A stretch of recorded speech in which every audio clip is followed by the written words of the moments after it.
자, 모두들 반갑습니다. 강태공입니다. 자, 금일은 양자 컴퓨터 폭락 그리고 BTQ 테크놀로지만 오르는 결정적인 이유. 자, 모르면 평생을 후회할 겁니다. 라는 내용을 가지고서 방송을 시작해 보려고 합니다. 자, 방송 전 늘 말씀드리는 여러분들의 좋아요, 구독하기, 댓글까지는 너무나 많은 힘이 된다라고 말씀드리면서 오늘 방송 시작해 보도록 할게요. 자, 일단 오늘 같은 경우 또 보면은 BTQ 테크놀로지만 장중에 큰 흐름이 나와주고 있고요. 전체적인 양자 컴퓨터 섹터들이 굉장히 큰 폭으로 낙폭을 하고 있는 걸 여러분들이 알 수 있을 겁니다. 사실 굉장히 걱정하는 분들도 많을 거예요. 최근 이 양자 컴퓨터를 알게 됐고 내가 매수했다 하시는 분들은 이거를 기회 시장으로 삼는다 굉장히 좋은 즐거울 거고요. 이게 지금 내가 여기다 그냥 급등하는데 몰빵했다 굉장히 걱정이 될 거예요. 자, 그러면은 과연 이게 걱정을 할 것이냐 아니냐, 지금 내가 매수할 타이밍이냐 아니냐, 이런 것들에 대한 분석을 해보려고 한다고 하면은 이 시장 하락의 이유와 BTQ 테크놀로지스가 왜 올라갔는지만 이해하면 돼요. 사실 이게 굉장히 쉽습니다. 일단 어제 양자 컴퓨터 자체는 악재가 크게 나온 게 없어요. 뭐 정말 뭐 다 찾아본다라고 하면은 오히려 호재성 기사가 나왔으면 나왔지 악재는 나온 게 없다라는 거예요. 그럼에도 왜 양자 컴퓨터가 이렇게까지 빠질 수밖에 없었느냐를 본다라고 하면은 어제 나온 딱 한 가지 전체적인 시장의 악재 때문이죠. 뭐 때문이다?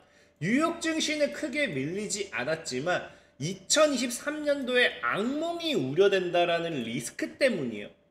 자, 이게 뒤에도 설명드리겠지만 은행 관련되어 있는 또 파산 리스크가 생기게 되었죠. 그래서 실질적으로 지금 오히려 어제 같은 경우가 증시가 웃겼던 게 뭐냐, 뉴욕 증시는 거의 그냥 뭐 2023년도 악몽이라는 리스크만 가져다 던져놨지 하락폭이 엄청나게 크지 않았다라는 겁니다.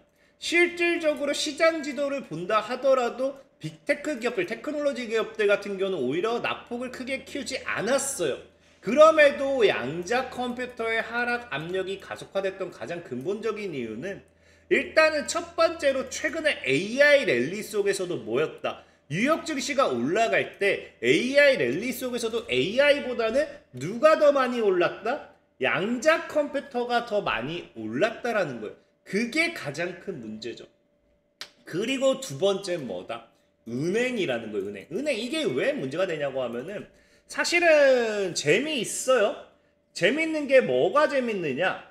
자, 분명하게 여러분들도 알다시피 지난번 같은 경우는 뭐 했습니까? 지난번 같은 경우는 오히려 그 은행들이 깜짝 실적을 발표했다라고 하면서 뭐 했다? 은행주들이 급등하고 뉴욕 증시, 뱅크 오브 아메리카라든지 이제 뭐 추정치를 상회한다 뭐 한다 이야기하면서 오히려 뉴욕 증시를 견인했던 게 은행주였죠. 근데 이번에는 또 뭐였다?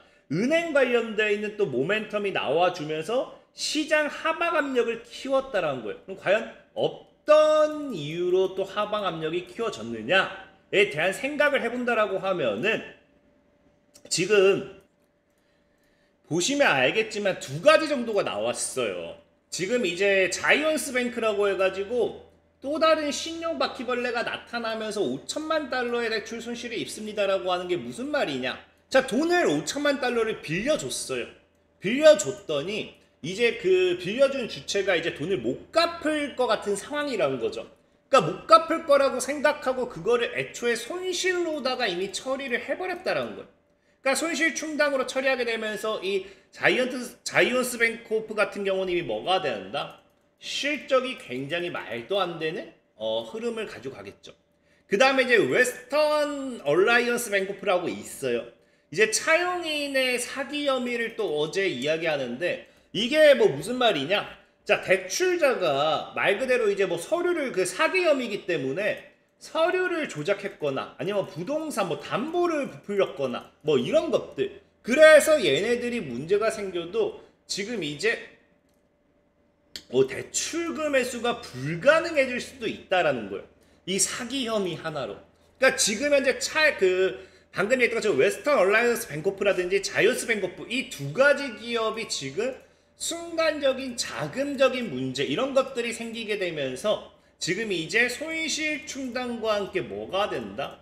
오히려 파산에 대한 이런 우려가 커진다라는 거죠. 그래서 이게 뭐로 비교하느냐?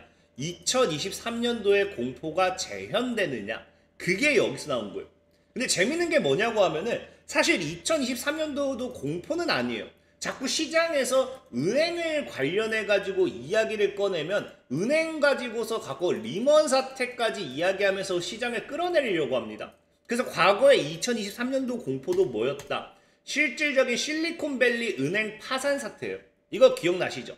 그래서 제가 과거 2023년도에도 실리콘밸리 은행 파산은 오히려 매수 기회가 될 거다. 풀매수해라. 사야 된다라고 발표했어요. 이때도 증권가에서는 증시는 대폭락 나온다 했습니다.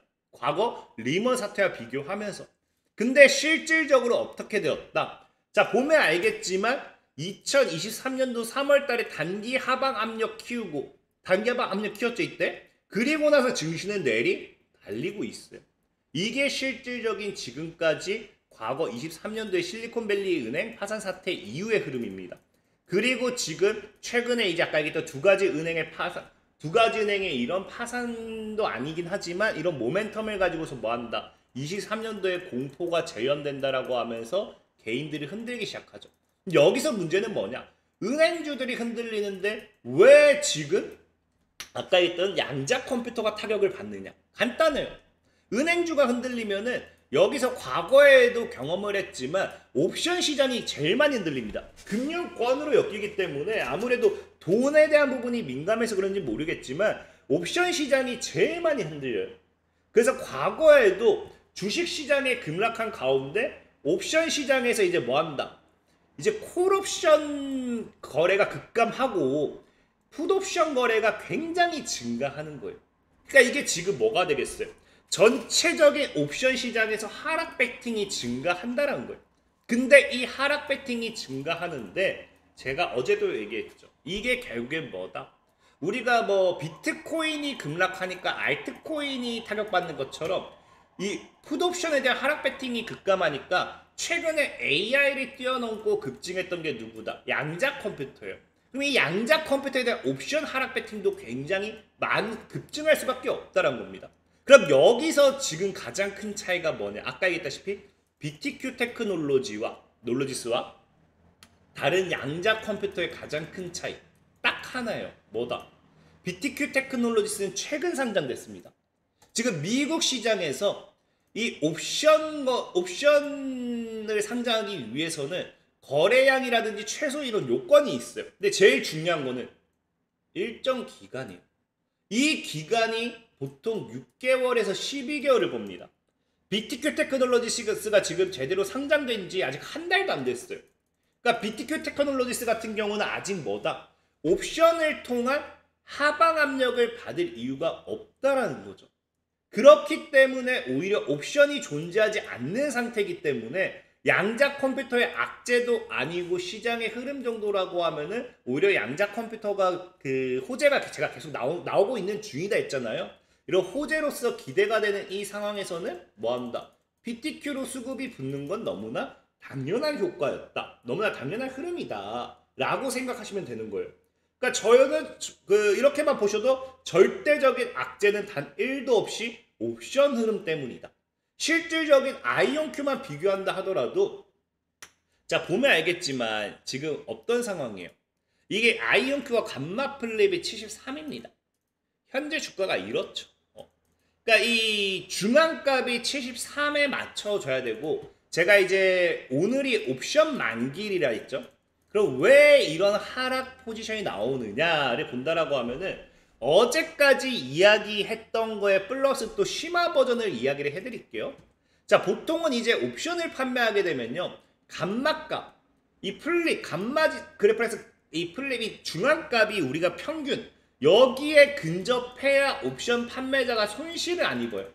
그래서 이 근방에 있을 때는 매도 압력이라든지 매수 압력으로서 거의 맞춥니다.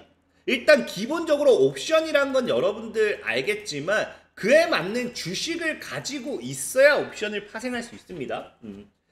그 판매하는 만큼의 최소한 주식은 가지고 있어야 돼요. 그래서 옵션을 판매했을 때는 자 여기서 이제 중간값이 맞춰졌는데 손실을 보지 않으려고 하면은 올라간 다음에 찍어 누르고 찍어 누른다고 하면 매수해야 돼요. 그래서 어느 정도는 맞추는 게 제가 어제 얘기했던 옵션의 기본 원리입니다. 기본. 근데 이제 여기 플러스 심화 과정이 뭐냐? 자, 지금 보면 알겠지만 최종 가격이 엄청나게 벌어졌죠. 그러니까 사실상에 어제는 하방 압력이 굉장히 컸다라는 거예요. 그럼 지금 이제 여러분들 입장에서는 이렇게 생각할 수 있어요. 아니 이거 멀어졌으면은 손실폭이 커지는데 뭐 한다? 이거 매수해서 올려야 되는 거 아니냐 생각할 수도 있어요. 근데 이거는 뒤에서 이제 설명드릴 부분이고 우선은 뭐가 나오느냐? 자, 하방 압력이 이제 아까 같은 파산 이런 리스크로 커진다. 그럼 이제 얘네들 같은 경우는 뭘 하겠어요? 당연히 하방을 지금 이거 내가 매수한다고 해서 받치기는 어렵다라는 판단을 하게 됩니다. 그럼 뭐가 되느냐? 자, 옵션의 하락폭이 커집니다. 그리고 주가도 빠지기 시작해요. 그러면은 주식에서의 손실이 커지고 옵션 하락으로 인한 손실이 커진다고요. 그럼 옵션은 어차피 옵션 만기일이 돼야 청산이 되는 거예요. 그럼 여기서 뭐 한다? 주식으로서의 손실을 최소화시키기 위해서 더 빠지기 전에 우리가 흔히 잘 아는 뭐 기관들의 로스컷 같은 개념이겠죠. 기계적인 매매. 하락폭이 더 커지기 전에 던져버리는 거예요. 그래서 여기 어제 같은 경우는 뭐다? 옵션으로 인한 손실폭이 더 커지기 전에 이런 주식으로 인한 하락 매물이 같이 동반 나오면서 플러스 우리 개인들의 투매 압박이 나오기 시작했다라고 보시면 좋아요. 그래서 어제는 하락폭이 좀 커졌다. 그럼 여기서 중요한 건 뭐다? 자, 주식으로서 손실은 만회를 했어요. 그럼 이제 뭐가 돼야 돼요? 옵션으로 인한 손실이 만회가 돼야 될 거 아니에요. 옵션. 그럼 이 옵션으로 인한 손실을 만회하기 위해서는 다시 이 중간값에 근접하게 맞춰놔야 돼요. 그게 이제 오늘 청산당하는 오늘이겠죠, 오늘. 그래서 오늘 이런 경우는 어떻게 되느냐? 이제 밑꼬리를 달면서 살살살 중간값에 근접하게 가져다 놓을 확률이 굉장히 커요. 그러면서 뭐 한다? 개인들의 저가 매수까지 부추긴다. 그러면서 우리가 이거 우리 흔히 잘 아는 뭐 공매도 상환을 위한 쇼커버링 같은 비슷한 순간적인 저가 매수에 의한 반등이 나올 확률이 높아진다는 거죠. 그래서 일단 오늘 같은 경우는 뭐 해야 된다? 이제 이 옵션 만기일 이후에 그 시장의 흐름을 좀 집중해 볼 필요가 있고 일단은 지금 현재는 양자 컴퓨터에 엄청난 커다란 악재가 있는 게 아니라는 거예요. 악재는 없고 방금 얘기했다시피 최근에 양자 컴퓨터가 급등했으니까 옵션 만기일이 다가옴에 따른 자연스러운 조정이다. 제가 최근에도 얘기했죠. 옵션 만기일이 다가올 때는 조정이 오는 건 당연하다라고 말씀을 드렸고 그렇기 때문에 지금은 오히려 여러분들이 제가 최근에도 얘기했다시피 이 평대를 보고 분할 매수 타점을 잘 잡으면 돼요. 만약에 여러분들이 못 잡겠다 하면은 제가 내일 한번 보고 다시 분할 매수 타점은 또 다시 한번 잡아드리도록 하겠습니다. 자, 지금까지 강태공이었고요. 여러분들의 좋아요, 구독하기, 댓글까지는 너무나 많은 힘이 된다 말씀드리면서 자, 모두들 안녕.